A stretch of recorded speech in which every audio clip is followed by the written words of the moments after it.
surmonter l'offense, une âme démoniaque. Bien-aimé, l'offense est l'une des âmes démoniaques les plus puissantes que le monde des ténèbres utilise pour disqualifier les enfants de Dieu des promesses de Dieu, pour disqualifier les enfants de Dieu du paradis, pour disqualifier les enfants de Dieu du plan et du but de Dieu pour leur vie, pour disqualifier les enfants de Dieu pour leur destinée.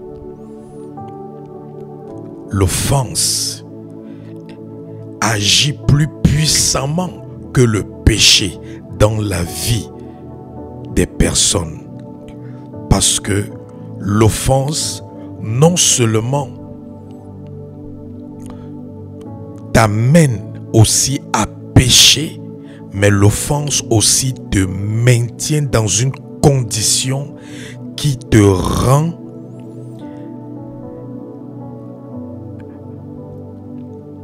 détestable aux yeux de Dieu. Ça te maintient dans une condition qui te rend irrécevable aux yeux de Dieu. Donc, prête attention à tout ce qui sera dit tout au long de ce programme.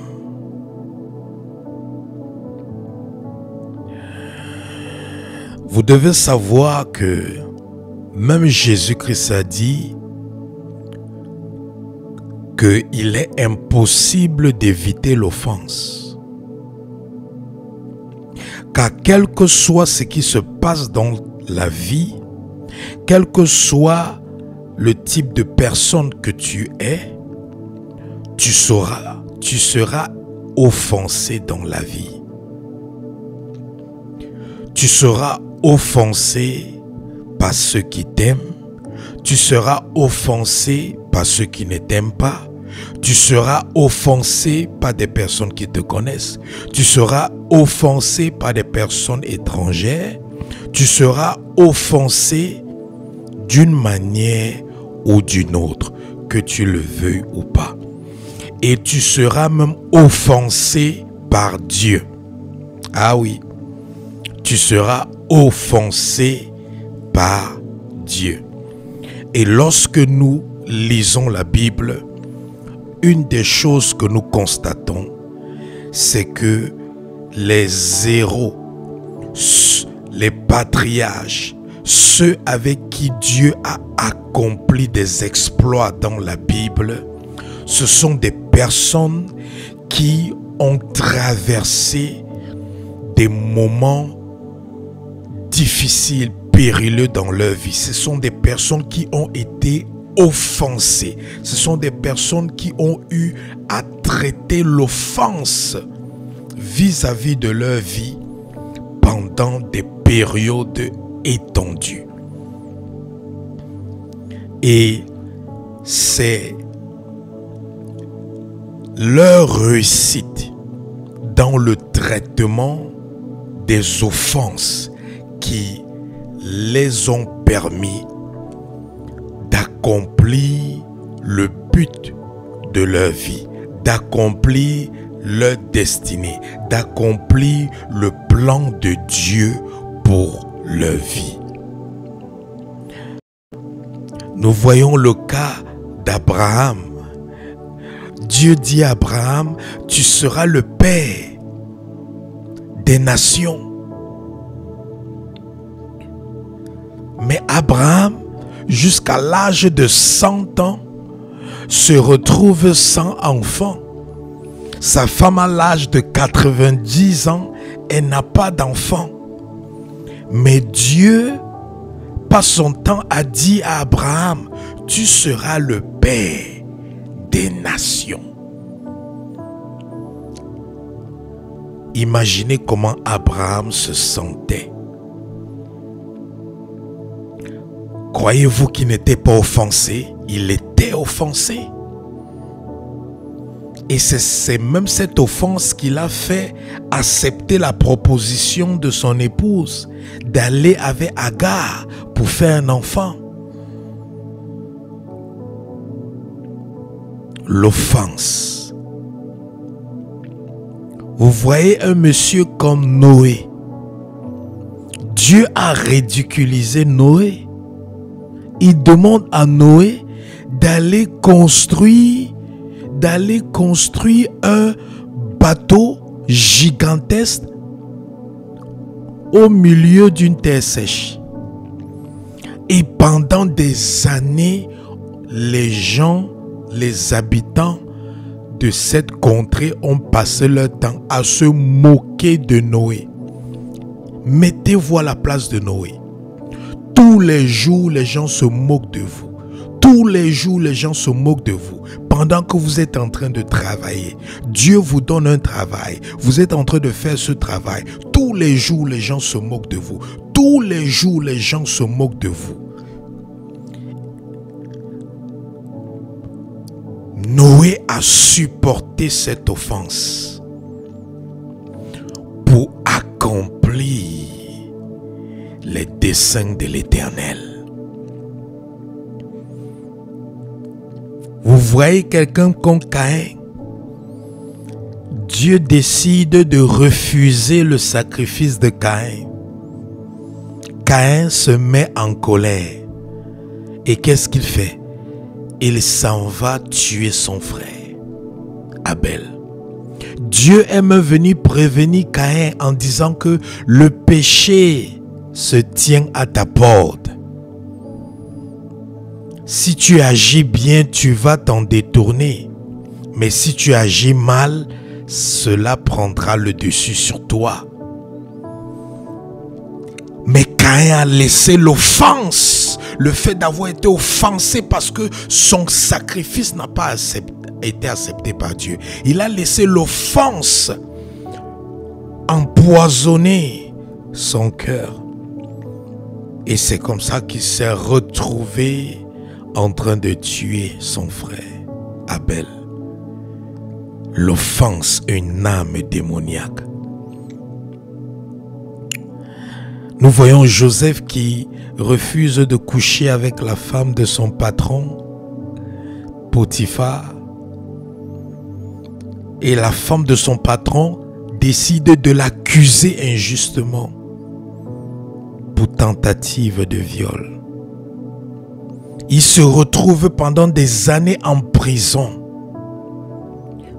pour un crime qu'il n'a pas commis à cause d'une fausse accusation. Regardez l'offense qu'il a pu supporter. Mais il n'a pas laissé cette offense faire de lui une victime. Il n'a pas laissé cette offense dominer sur lui. Parce que sûrement toi qui m'écoutes, tu as tellement été offensé dans ta vie.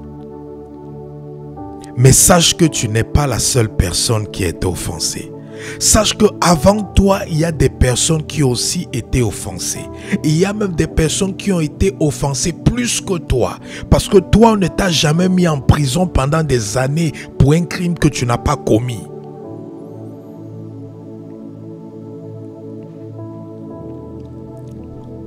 Mais à Joseph, il était en captivité, en prison, pour un crime qu'il n'a pas commis pendant des années. Mais il a gardé une attitude positive.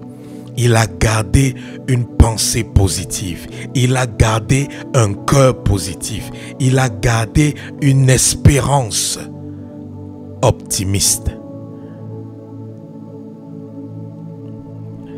Regardez Moïse. Dieu envoie Moïse aller délivrer le peuple. Et quand Moïse arrive en Égypte, Moïse s'en va parler à Pharaon.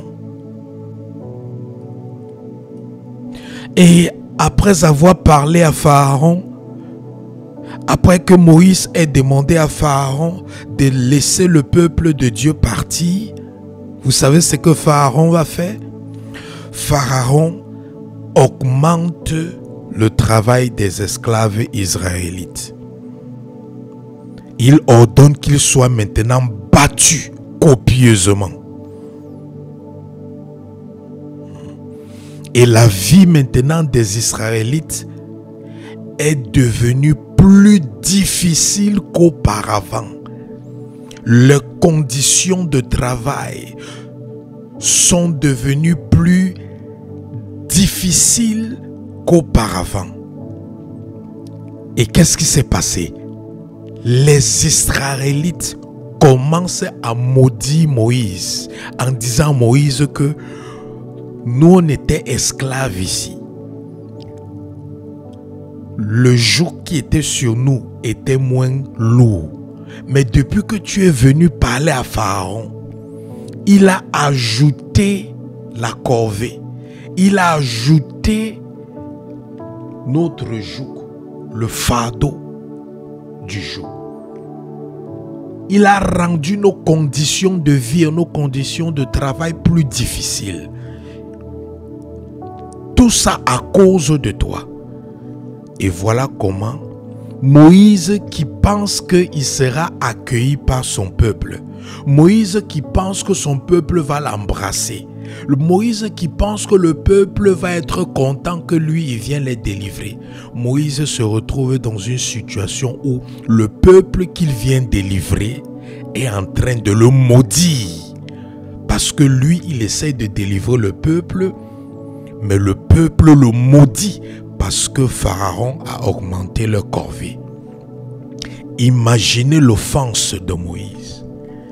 Sûrement toi qui m'écoutes en ce moment, tu t'es retrouvé dans des situations où tu as aidé les gens, où tu étais en train d'aider les gens, et ces gens que tu as aidés ou les gens que tu es en train d'aider se retrouvent parmi ceux qui te maudissent, se retrouvent parmi ceux qui t'attaquent, se retrouvent parmi ceux qui te diffament, se retrouvent parmi ceux qui te traitent de tous les noms, alors que tu es celui-là ou celle-là qui était à la brèche pour eux, celui-là ou celle-là qui pourvoyait pour eux, celui-là ou celle-là qui veillait pour eux. L'offense. Vous voyez quelqu'un comme David? Le prophète verse l'huile sur la tête de David et dit à David que je te oins roi. Et David est content que je suis roi. 10 ans après avoir été oint roi dans la maison de son père, Monsieur David vivait dans la forêt comme un fugitif. Imaginez-vous l'offense. Imaginez-vous comment il était offensé. Dieu vient lui dire, David, tu es mon roi. Je t'ai établi roi. Mais le David là qui est établi roi, il est dans la forêt. Il vit comme un fugitif parce que Saül est à sa recherche. Saül veut sa peau. Saül veut le tuer.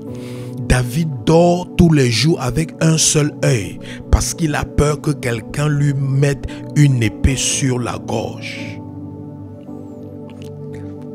Pendant plus de 10 ans, Monsieur David dormait dans les grottes. Il dormait sous les arbres. Il dormait dans la broussaille. Il vivait comme un sauvage, comme un animal. Parce que Saül était à sa recherche. Mais alors que Dieu l'appelait le roi, alors que Dieu l'avait un roi, l'offense. Regardez quelqu'un comme Marie. L'ange de Dieu apparaît à Marie et dit à Marie, tu es bénie de toutes les femmes. Tu es bénie Marie. Tu es bénie, tu es bénie. Dieu t'a fait grâce. Tu vas enfanter le Fils de Dieu. Marie est contente que Dieu l'ait choisi, que Dieu l'ait fait grâce, que Dieu lui ait accordé ce privilège de porter dans ses entrailles le Fils de Dieu. Mais qu'est-ce que Marie subit après? Qu'est-ce que Marie subit après? Numéro 1, son fiancé Joseph veut la quitter. Parce qu'il dit que comment cette femme est enceinte alors que lui ne l'a jamais touchée. Numéro 2, toute la ville commence à regarder Marie comme une prostituée, comme une fornicatrice, comme une femme souillée, comme une femme qui n'a pas pu garder sa virginité. Et voilà Marie, lorsqu'elle marche dans la rue, les gens chuchotent à gauche, à droite, que là voilà qui passe, là voilà qui passe. Elle est enceinte alors qu'elle n'est pas mariée. Elle est enceinte alors que son fiancé ne l'a même pas touchée. Elle est enceinte. Sûrement elle s'est prostituée. Marie a reçu tout genre de noms. Qu'est-ce qu'on n'a pas dit sur elle? Quand il disait que l'enfant que je porte, c'est l'enfant qui a été conçu par le Saint-Esprit, qui croyait en Marie. Les gens disaient que cette femme est folle. Sûrement d'autres disaient même que sûrement c'est un démon qui s'est accouplé avec elle pour donner cette grossesse. Mais Marie a supporté l'offense. Parce qu'elle savait que derrière l'offense, il y avait un but. Elle savait que derrière cette offense, il y avait un but et qu'il y avait un prix à payer pour atteindre ce but. Parce que souvent, l'offense que tu traverses dans la vie, c'est le but à payer, c'est le prix à payer pour accomplir le but de Dieu dans ta vie. L'offense que tu traverses souvent, c'est le prix à payer pour devenir ce que Dieu veut que tu deviennes. L'offense que tu subis souvent dans ta vie, bien-aimé, c'est le prix à payer pour accomplir la destinée que Dieu a prévue pour toi avant que tu ne sois même conçu dans les entrailles de ta mère. Ah oui, l'offense. L'offense. L'offense. Ah, la Bible nous parle dans le livre de Marc, chapitre 7, du verset 24 au verset 30. La Bible nous parle de cette femme qui vient à Jésus et qui vient demander de l'aide. Elle vient demander la guérison. Elle vient demander la délivrance pour son enfant. Et Jésus l'insulte de chien. Jésus lui traite de chien. Elle demande à Jésus la délivrance, la guérison pour son enfant. Jésus lui dit, on ne donne pas du pain aux chiens. On ne donne pas le pain des enfants de Dieu aux chiens. Dieu a traité cette femme de chienne. Jésus a traité cette femme de chienne. Imaginez l'offense. Imagine-toi que tu viens demander à un serviteur de Dieu ou à une servante de Dieu, prie pour moi par rapport à tel problème. Il te traite de chien ou de chienne. Quelle sera ta réaction? Ah oui, ta première réaction sera que, sûrement c'est un faux serviteur de Dieu. Sûrement il n'est même pas appelé. Sûrement c'est un serviteur de Dieu rétrograde. Sûrement l'Esprit de Dieu l'a déjà même quitté. Tu vas professer toutes les paroles, les paroles négatives contre ce serviteur de Dieu. Sans savoir que l'offense là, c'était le prix à payer pour toi pour avoir ta délivrance. Et c'est ça que cette femme a compris. Cette femme a dit à Jésus, ah oui Jésus, tu as raison.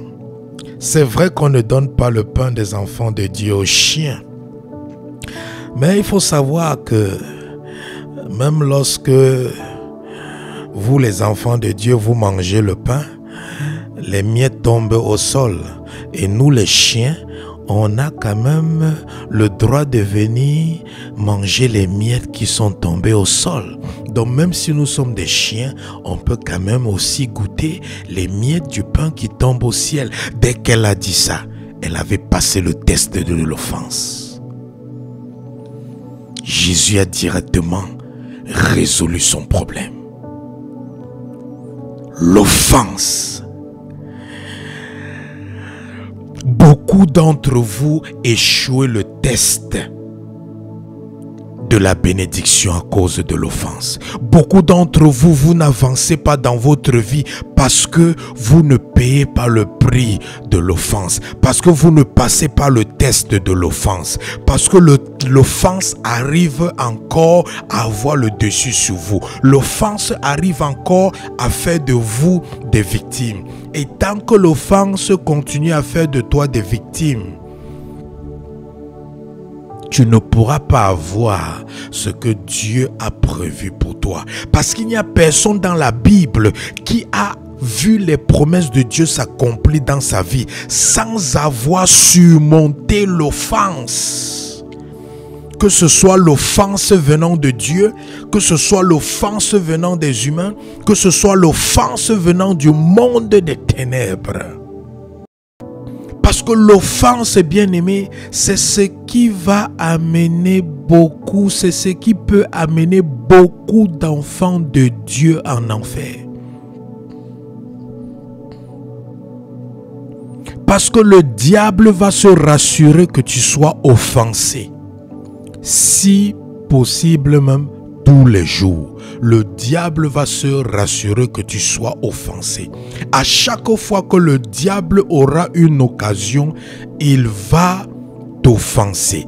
Il va utiliser les gens qui te connaissent pour t'offenser. Il va utiliser même les gens qui ne te connaissent pas pour t'offenser.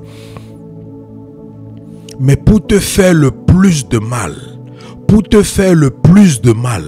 tu sais qui le diable va utiliser pour t'offenser? Il va utiliser les gens que tu aimes. Ah oui. Parce que l'offense fait plus mal quand c'est quelqu'un que tu aimes qui t'offense. Quand quelqu'un que tu n'es pas... quelqu'un avec qui tu n'es pas très close, quelqu'un avec qui tu n'es pas très rapproché, quelqu'un que tu ne connais pas, quelqu'un que tu n'aimes pas, t'offense. Ça peut te déranger, mais comme certaines personnes disent, ça te laisse à 37 ans. Les effets de ça sont vraiment légers. Mais lorsque quelqu'un que tu aimes, quelqu'un que tu considères, quelqu'un pour qui tu as haute estime, quelqu'un pour qui tu as de la révérence, quelqu'un qui est même peut-être pour toi comme une référence, un modèle d'offense. Ton cœur est blessé. Ton cœur est meurtri. Ton cœur est dans une torture pas possible. Ah oui. Et le diable aime ça. Le diable aime ça. Parce que le diable sait que l'offense empoisonne l'âme de l'être humain. Parce que lorsque nous sommes offensés, nos émotions et nos sentiments sont affectés. Lorsque nous sommes offensés, nos émotions et nos sentiments sont affectés. Et nos émotions et nos sentiments siègent dans notre âme. Et nous savons que notre âme est le siège de notre personnalité. Donc, lorsque le diable veut détruire ta vie, détruire ton âme, il va t'offenser. Il va amener les gens à t'offenser. Il va utiliser les personnes qui sont autour de toi, qui sont vulnérables pour t'offenser. Lorsque tu es victime de l'offense, quand l'offense a empoisonné ton cœur,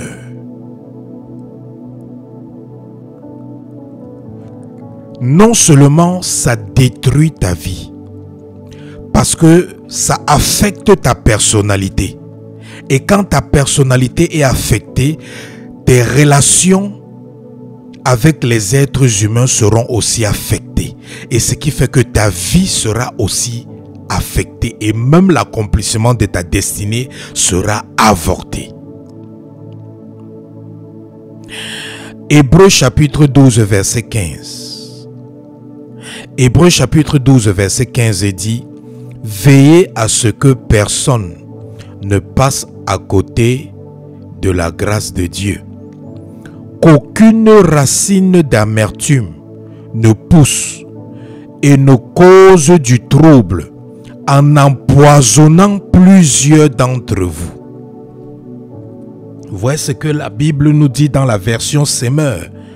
Hébreux chapitre 12 verset 15 dit: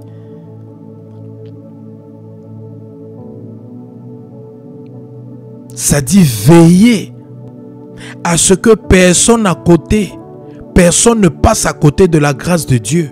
Veillez à ce que aucune racine ne pousse et ne cause du trouble en empoisonnant plusieurs d'entre vous. L'offense, le diable suscite l'offense pour t'empoisonner, pour empoisonner ta vie. Et c'est pour ça que beaucoup de gens sont aigris dans leur vie. Beaucoup de gens sont amers parce qu'elles ont été offensées. Beaucoup de gens sont aigris par rapport à la réussite des autres parce qu'elles ont été offensées par leurs échecs. D'autres sont aigris par rapport au mariage des autres parce qu'ils sont affectés par l'offense qu'ils ont expérimentée dans l'échec dans leur mariage. Vous allez voir des gens qui sont aigris par rapport à la vie des autres parce que lorsqu'ils regardent à leur vie, les choses n'avancent pas. Et ces personnes se retrouvent offensées. Tu peux prêcher l'évangile à quelqu'un qui ne connaissait pas Dieu. Et cette personne à qui tu prêches l'évangile, tu vois comment Dieu commence à bénir cette personne même plus que toi. Au point où toi qui as annoncé l'évangile à cette personne, toi qui as amené cette personne en Christ, c'est toi qui te retrouves en train maintenant d'aller demander de l'aide à cette personne pour subvenir à tes besoins. Alors que cette personne était plus misérable que toi. Mais après que toi tu l'aies prêché l'évangile, en quelque temps Dieu élève la personne là même plus que toi. Dieu donne à cette personne à ce que toi ça fait plus de 15 ans que tu le demandes. Quand tu vois des choses comme ça, qu'est-ce qui se passe? Le diable vient dans ton cœur et te dit, tu vois ton Dieu que tu pries là, il n'est pas gentil. Ton Dieu que tu pries là, il n'est pas honnête. Ton Dieu que tu pries là, il est partial. Avec les autres, il fait comme ça, mais avec toi, tu vois comment il fait. Et toi, tu restes et réfléchis. Ça fait des années, je suis en Christ. Ça fait des années, je suis dans le Seigneur. Mais regarde ma vie et regarde ce que Dieu fait dans la vie des autres. Seigneur, est-ce que tu existes vraiment? Vraiment, est-ce que tu écoutes mes prières? Et voilà comment, à cause de l'offense, le découragement commence. Tu cesses de prier, tu cesses de jeûner, tu cesses de servir Dieu, tu cesses même d'aller à l'église. Tu cesses parce que tu es offensé. Je me rappelle de cette dame qui m'a dit, elle a donné sa vie à Christ quand elle était très jeune. Mais à plusieurs fois, elle est rentrée dans le monde. Et elle a dit que la raison pour laquelle elle est rentrée dans le monde, c'est que quand elle donnait sa vie après avoir donné sa vie à Christ, quand elle décidait de marcher dans les voies de Dieu, tout d'un coup, c'était comme si les hommes n'avaient plus son temps. Les hommes ne la regardaient même plus. Les hommes ne la considéraient même plus. Les hommes ne la saluaient même plus. Elle était là comme si elle était dégoûtante aux yeux des hommes. Et dès qu'elle constatait ça, elle relâchait son engagement dans le Seigneur. Elle recommençait à faire les choses du monde. Et dès le moment qu'elle recommençait à faire les choses du monde, directement, les hommes recommençaient à courir après elle. Et c'est comme ça que, à plusieurs fois, elle était un pied dedans, un pied dehors. Il y avait des moments elle était dans le Seigneur, des moments elle était dans le monde. Des moments elle était dans le Seigneur, des moments elle était dans le monde. Parce qu'à chaque fois qu'elle venait dans le Seigneur, plus aucun homme ne l'adressait la parole. Si elle était engagée dans le Seigneur pendant 1 an, j'ai dit pendant 1 an, aucun homme ne va venir lui faire la cour. Parce qu'elle était offensée. Elle repartait dans le monde pour avoir ce qu'elle voulait. L'offense, bien-aimée, ça va t'amener à pécher dans ta réaction. Parce que lorsque tu es offensé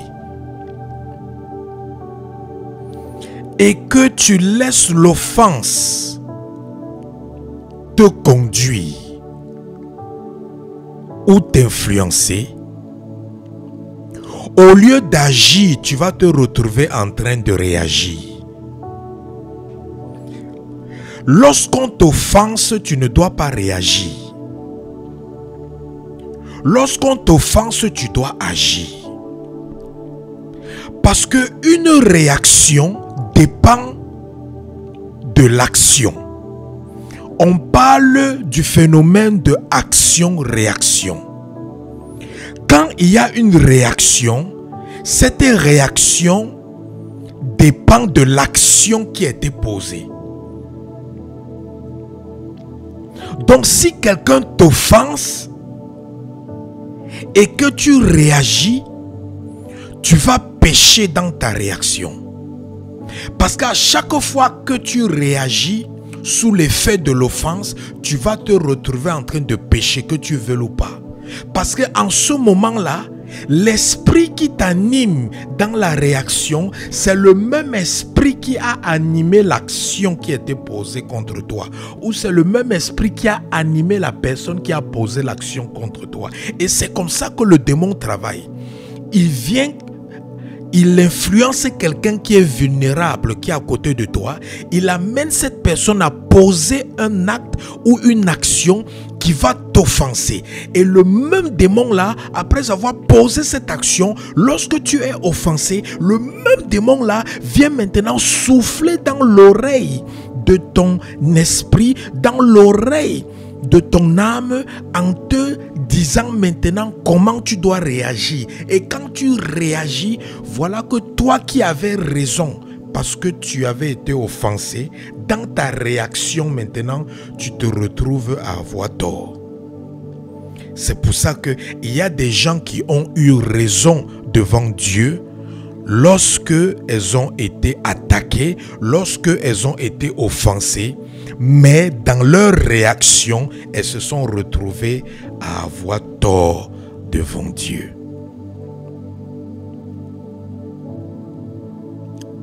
Tu dois savoir que l'offense a un but dans ta vie. L'offense a un but dans ta vie. Et Dieu permet l'offense.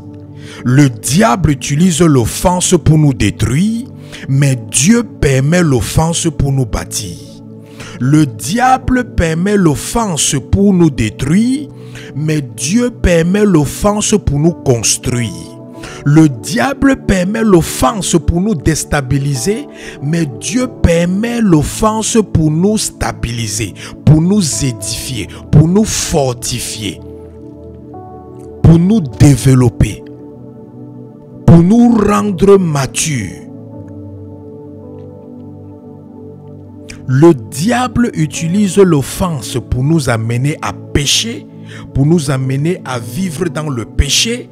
Parce que quand tu es offensé, souvent tu vis dans le péché. Parce que maintenant, dans ton cœur, tu entretiens la rancune.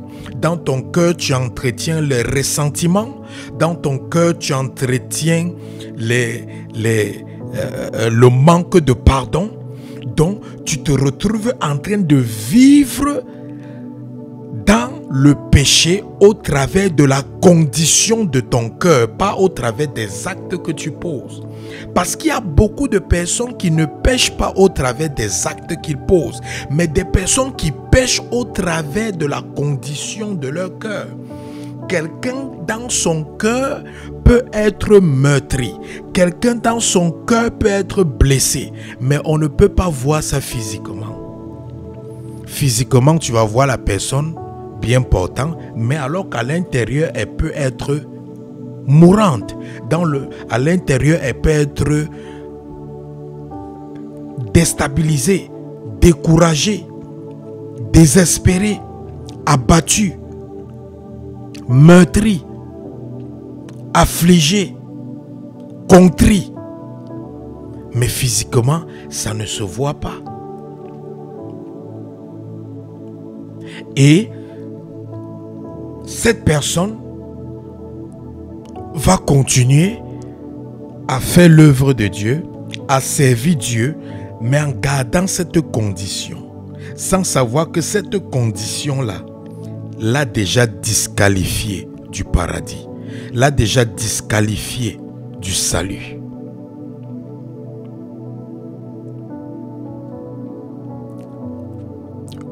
L'offense a un but dans ta vie.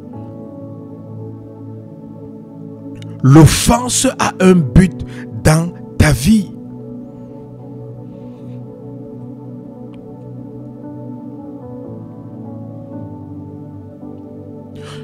Vous voyez Jésus-Christ, en raison de sa confiance en Dieu, il a accepté l'offense. Il s'est laissé trahir. Il s'est fait rejeter. Il s'est laissé humilier. Il s'est laissé torturer à mort. Parce qu'il avait mis sa confiance en Jésus, en Dieu le Père. Parce qu'il savait que c'était le prix à payer. Qu'il fallait supporter les crachats.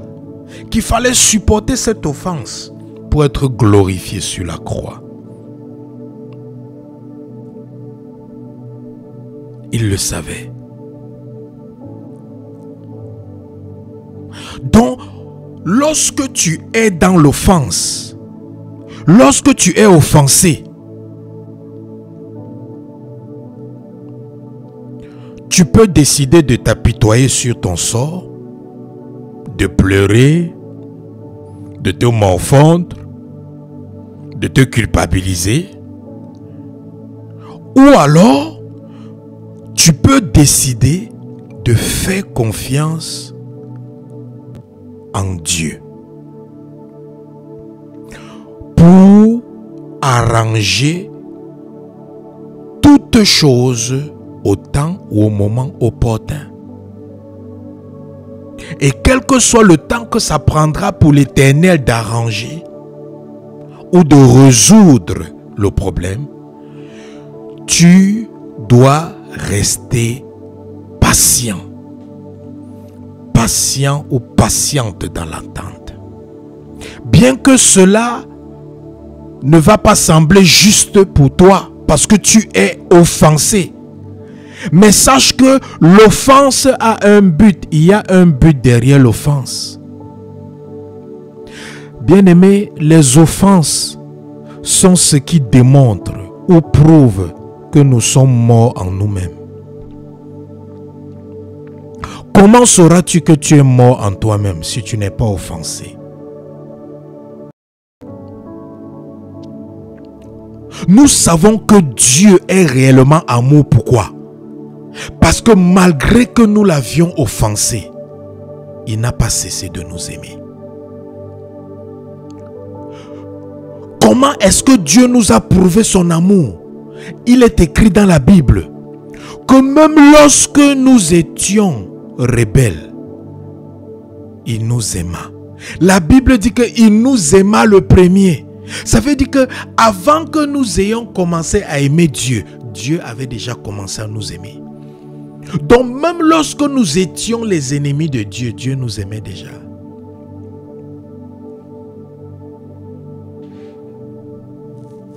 qu'est-ce que la Bible nous dit dans Galates? Galates chapitre 2, verset 20. La Bible dit dans Galates chapitre 2, verset 20, « J'ai été crucifié avec Christ. Si je vis, ce n'est pas pour moi qui vis.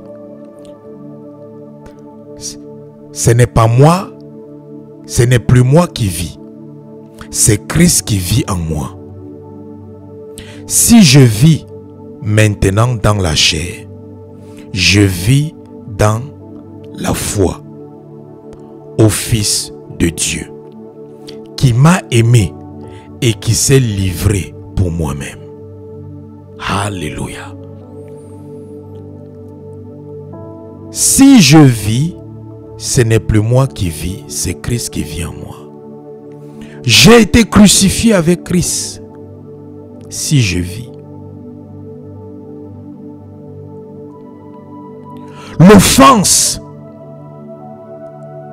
va te démontrer que tu es vraiment crucifié avec Christ. Parce que quand tu es crucifié avec Christ, tu vas supporter l'offense comme Christ a supporté. Supporter l'offense ne veut pas dire qu'on consent. Supporter l'offense ne veut pas dire qu'on est OK avec ceux qui nous offensent. Supporter l'offense ne veut pas dire qu'on donne le feu vert aux gens de nous offenser. Mais supporter l'offense veut dire qu'on ne permet pas à l'offense de faire de nous des victimes. On ne permet pas à l'offense d'avoir le dessus sur nous. On ne permet pas à l'offense d'empoisonner notre cœur. On ne permet pas à l'offense de pourrir notre vie, d'arracher notre joie, notre bonheur. Beaucoup de gens ne sont plus épargnés dans leur vie. Beaucoup de gens n'ont plus la joie, le bonheur dans leur vie parce que leur cœur est empoisonné, leur âme est empoisonnée par l'offense. Et le diable aime ça, il s'en réjouit. C'est pour ça qu'il envoie toujours ces démons pour venir t'offenser.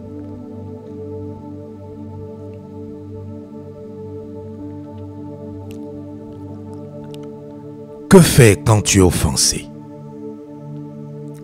Première des choses à faire quand tu es offensé. Que dois-tu faire? La première recommandation à toute personne qui est offensée, c'est de faire quoi? C'est de se passer de cette offense. Ouais. C'est-à-dire ignorer l'offense. Tu vas dire, mais comment tu me dis d'ignorer? Oui. C'est pour ceux qui ont atteint la maturité spirituelle. Lorsqu'ils sont offensés, ils se passent de l'offense et ils ignorent l'offense. Lis ta Bible, Proverbes chapitre 19, verset 11. Qu'est-ce que la Bible dit? Proverbes chapitre 19, verset 11. Ouvre ta Bible. Proverbes chapitre 19, verset 11.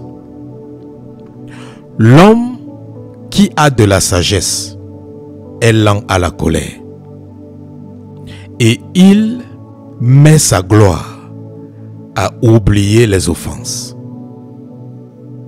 Hein? Comprenez? L'homme qui a de la sagesse est lent à la colère, et il met sa gloire à faire quoi? À oublier les offenses, à se passer des offenses. Ouais. La version Semeur de Proverbes chapitre 19 verset 11. Proverbes chapitre 19 verset 11. La version Semeur dit: la raison de l'homme lui fait retenir sa colère, et sa gloire c'est de se passer par-dessus l'offense. Alléluia. La raison de l'homme lui fait retenir sa colère. C'est-à-dire un homme qui a de la raison, un être humain qui a de la raison retient sa colère. Et sa gloire c'est quoi? La gloire d'un homme qui a la raison, la gloire d'un homme qui n'est pas insensé, c'est quoi? C'est de se faire passer par-dessus l'offense. C'est-à-dire il ignore l'offense. tu viens de l'offenser. Ça l'énerve. Il passe dessus. Il enlève ça dans son cœur. Il passe dessus. Il continue son quotidien. Quelqu'un t'insulte. Tu passes au-dessus de cette insulte. Tu continues. Quelqu'un se moque de toi. Tu passes dessus cette moquerie. Tu continues. Quelqu'un te dénigre. Tu passes dessus, tu continues. Quelqu'un mal parle contre toi. Tu passes dessus, tu continues. Quelqu'un te diffame. Quelqu'un t'accuse injustement. Tu passes dessus. Ce sont les insensés qui réagissent. Les sensés ou les personnes qui ont de la raison. Les personnes qui sont matures spirituellement, ils ne réagissent pas, ils agissent. Donc la première des choses, bien aimé, lorsque tu es offensé, pas la première des choses, la chose que tu peux faire, qui est la plus recommandée, c'est de te passer de l'offense.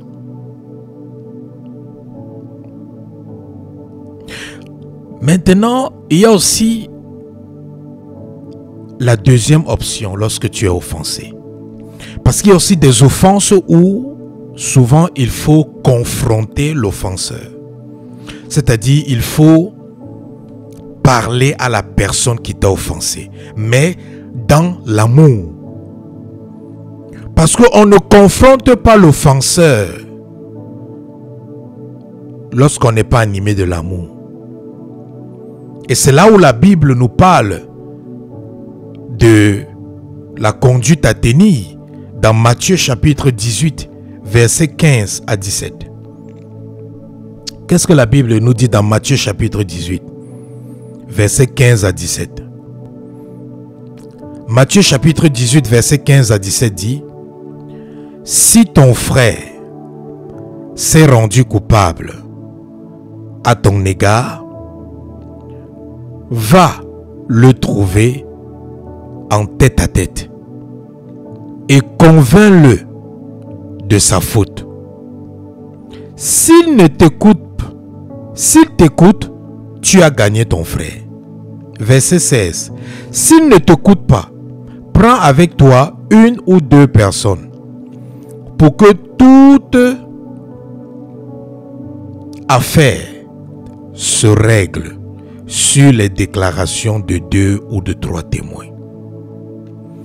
S'il refuse de les écouter, dis à l'église. S'il refuse aussi d'écouter l'église, considère-le comme un païen et un collecteur d'impôts. Donc, Dieu ici nous donne la conduite à tenir. Dans les cas où tu veux confronter la personne qui t'a offensé, la Bible dit que tu dois le faire dans l'amour. Tu dois le faire dans l'amour. Si tu le fais dans la colère, si tu le fais dans un esprit de haine, ça ne peut pas marcher. Donc si quelqu'un t'a offensé, la Bible dit que la première des choses, avant d'aller parler à gauche, à droite, va d'abord parler avec la personne. Si la personne maintenant ne veut pas t'écouter, la personne ne veut pas accepter qu'elle t'a offensé, la personne ne veut pas se repentir de son offense, c'est là maintenant que la Bible dit, va maintenant chercher 3 témoins. Et avec les 3 témoins, allez encore parler à la personne. Si la personne ne veut toujours pas vous écouter, elle ne veut pas se repentir, la Bible dit que amène le problème à l'église. Et si la personne ne veut toujours pas se repentir, la Bible dit qu'à ce moment, considère la personne comme un païen, comme un infidèle. Ça veut dire que même Jésus nous fait comprendre que il y a des personnes que même si c'est comment, même si tu leur parles n'importe comment, même si n'importe qui leur parle, ils ne vont jamais accepter l'offense. Ils ne vont jamais accepter qu'ils t'ont offensé. Donc la Bible dit que pour ce genre de personnes-là, considère-les comme des païens. Considère-les comme des personnes qui ne connaissent pas Dieu. Mais Dieu donne un ordre. Lorsque tu es offensé. Mais aujourd'hui, lorsque quelqu'un est offensé, directement la personne va aller peut-être dans les réseaux sociaux, directement la personne va aller dans les journaux, directement la personne va aller dans les chaînes de télévision, directement la personne va aller partout, partout dans le quartier bavader parce qu'une personne l'a offensé. Non. La Bible dit que quand quelqu'un t'offense, va d'abord individuellement parler à tête avec la personne. Et si maintenant la personne ne veut pas se repentir ou s'excuser, là maintenant apporte 3 témoins. Si la personne ne veut pas, présente à l'église. La personne ne veut pas, ok, considère que cette personne est déjà vendue, est déjà vendue au diable.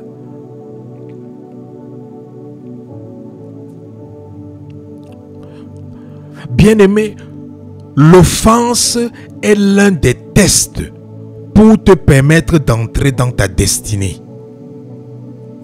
Lisez la Bible. Toute personne qui est entrée dans sa destinée et qui a accompli sa destinée a passé le test de l'offense.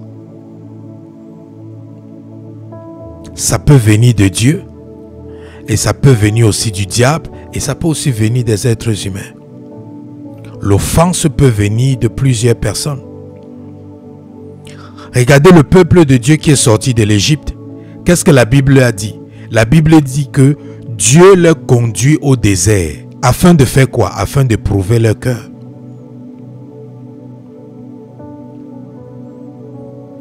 Dieu a conduit le peuple dans le désert pour faire quoi? Pour éprouver leur cœur.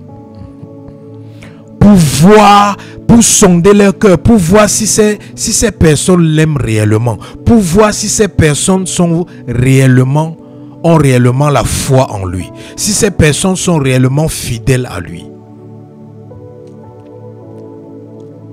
Et vous voyez que le peuple de Dieu dans le désert était offensé par Dieu.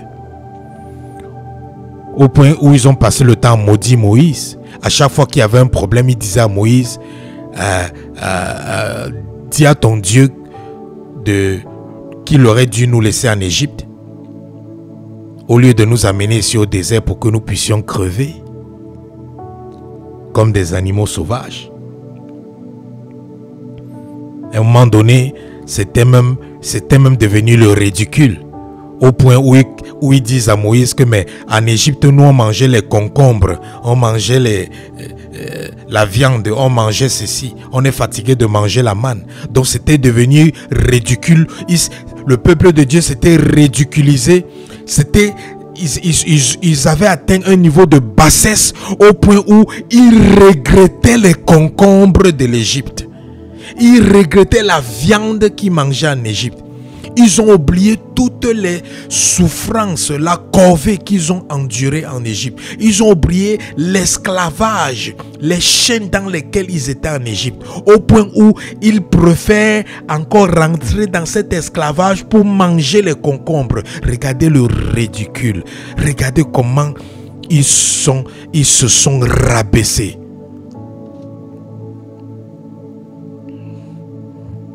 L'offense. Et regardez comment le peuple de Dieu a offensé Moïse.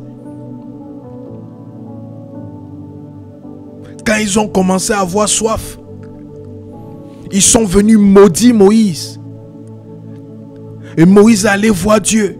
Il a dit à Dieu que mais voilà le peuple qui est encore en train de me maudire parce qu'ils ont besoin de boire de l'eau. Et Dieu dit à Moïse, Moïse, parle au rocher. Et de ce rocher sortira de l'eau qui va abreuver le peuple. Et Moïse, sous l'effet de l'offense, le peuple de Dieu a empoisonné le cœur de leur conducteur spirituel Moïse, au point où Moïse était déjà une victime de l'offense. C'est pour ça que, au lieu de parler au rocher, Moïse prend la verge et il frappe le rocher en disant que est-ce que c'est de ce rocher que l'eau va sortir? Il s'adressait à qui? Il s'adressait à ce peuple qu'il avait offensé, qui avait empoisonné son âme avec l'offense. Oh, bien-aimé. Voilà comment l'offense a empêché Moïse d'entrer dans la terre promise.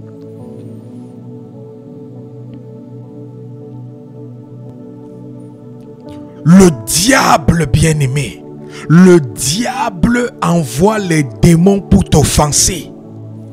Le diable utilise les gens pour t'offenser, pour t'empêcher d'entrer dans ta terre promise. Moïse a supplié Dieu. Dieu a dit que tu n'entreras pas. Tu n'entreras pas. Je vais te permettre de voir la terre promise, mais tu n'entreras pas. À cause de quoi? L'offense. Toi qui m'écoutes en ce moment, qui t'a offensé? Toi qui m'écoutes en ce moment, qui t'offense? Ne les laisse pas.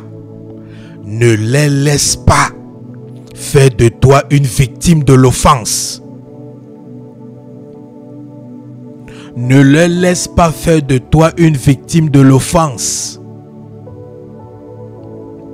Parce que c'est l'offense là qui empêche ton miracle de s'accomplir. C'est parce que tu es offensé que le diable a le droit légal d'empêcher les promesses de Dieu de se réaliser dans ta vie.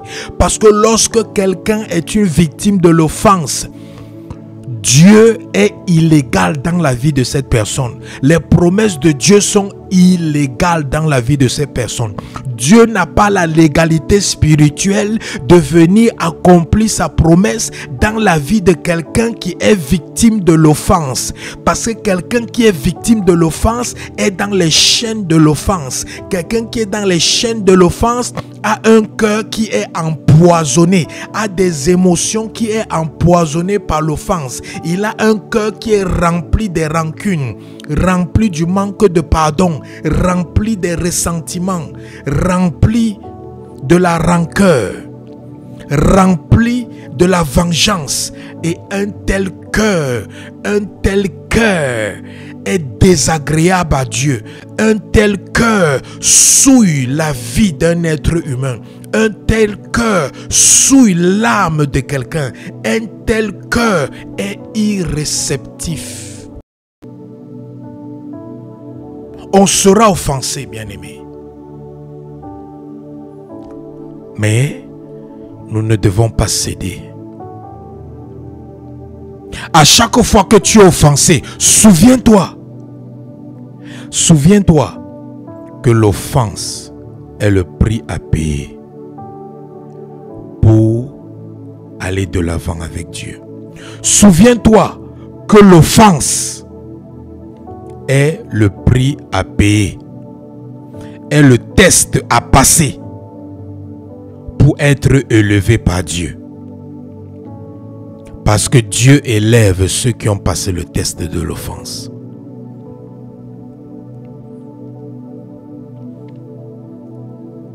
Dieu élève ceux qui ont passé le test de l'offense.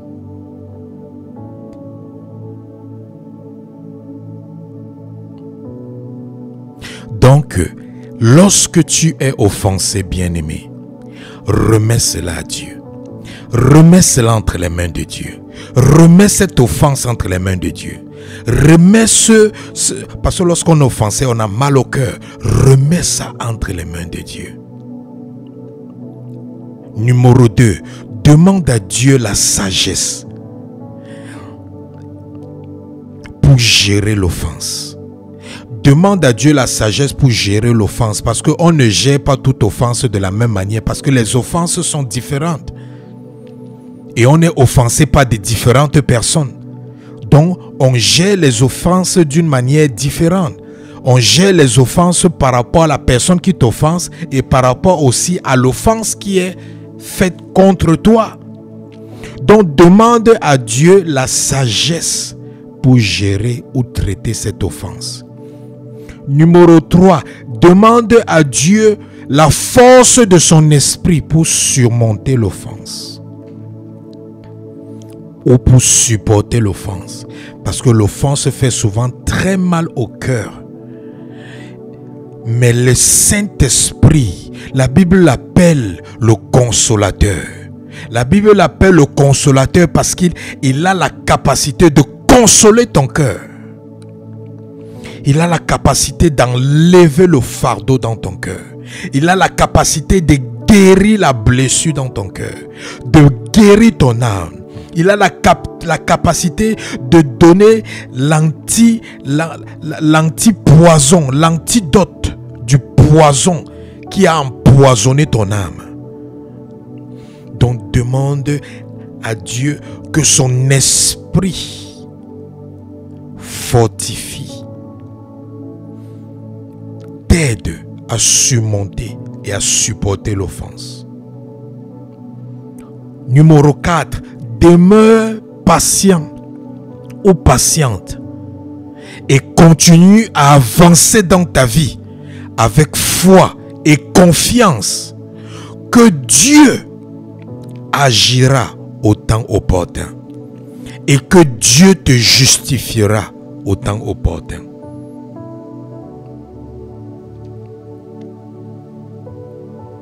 Souvent, n'essaie pas de te justifier. Laisse Dieu te justifier. Quand on t'accuse tellement, n'essaie pas de te justifier. Parce qu'on va dire que tu veux te justifier parce que tu es accusé. Mais laisse Dieu te justifier. Parce que quand Dieu te justifie, il te justifie aux yeux de tout le monde. Il te justifie devant les hommes. Devant la terre tout entière. Devant le monde tout entier. Mais quand toi tu te justifies devant une personne. Mais quand Dieu te justifie, il te justifie devant le monde entier. Donc, laisse Dieu te justifier. Remets l'offense entre les mains de Dieu.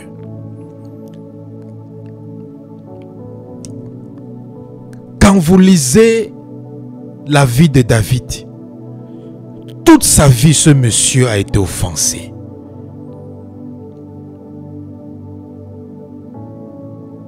Et bizarrement, ceux qui offensaient le plus David, c'était les gens qui l'aimaient. Ceux qui trahissaient David, c'était les gens que David aimait. C'était les gens qui étaient proches de David. C'était les gens pour qui David avait la considération. Mais ce sont eux qui ont trahi David. Ce sont eux qui ont torturé David. Ce sont eux qui ont fait du mal à David.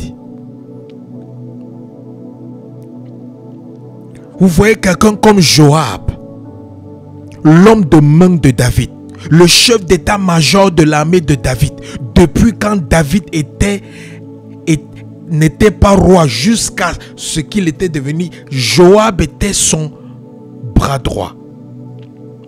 Mais c'est ce Joab qui allait s'allier avec un enfant de David pour tuer David, pour détrôner David. L'offense.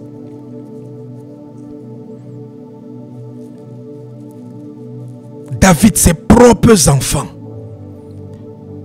veulent le tuer. Ses propres enfants veulent être roi à sa place. La Bible dit que Absalom partait s'asseoir à l'entrée du temple, au portail du temple. Et il faisait quoi? Chaque personne qui venait entrer dans le royaume, dans le palais de David,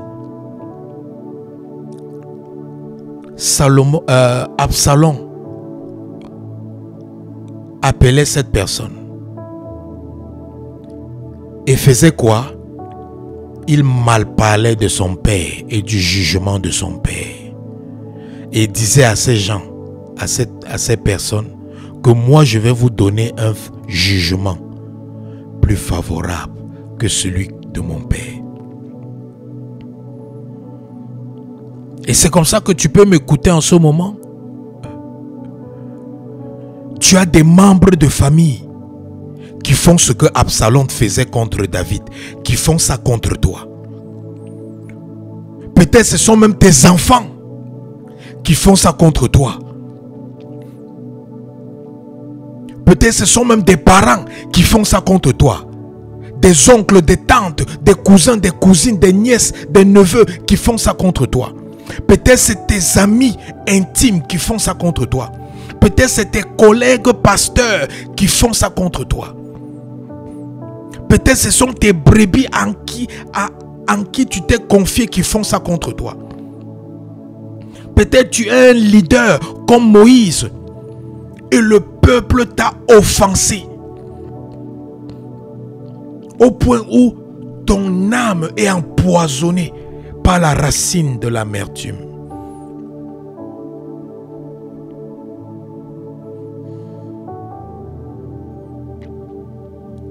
Dieu te dit, Jésus-Christ te dit, venez à moi, vous qui êtes chargés et fatigués, et je vous donnerai du repos pour vos âmes. Je vais ôter votre fardeau et je mettrai sur vous mon joug. Mon joug n'est pas difficile. Mon joug n'est pas pénible. Mon joug n'est pas lourd. Mais mon joug est léger. Et toi qui m'écoutes en ce jour, Jésus dit, donne-lui l'offense qui est dans ton cœur. Donne-lui l'offense qui est dans ton cœur. Donne-lui l'offense qui est dans ton cœur. Il veut décharger ton cœur de cette offense. Jésus veut décharger ton cœur de cette offense maintenant. Jésus veut décharger ton âme qui a été polluée par l'offense. Jésus dit en ce moment, donne-lui l'amertume qui est dans ton cœur. Donne-lui le ressentiment qui est dans ton cœur. Donne-lui toutes les rancunes qui sont dans ton cœur. Donne-lui tout le manque de pardon qui est dans ton cœur. Jésus dit, donne-lui ça ce matin. Et si tu le lui donnes, il va mettre sur toi son joug qui est doux et léger. Et son joug, c'est sa joie, son amour, son bonheur, sa paix qui surpasse tout entendement et qui garde les cœurs en Christ.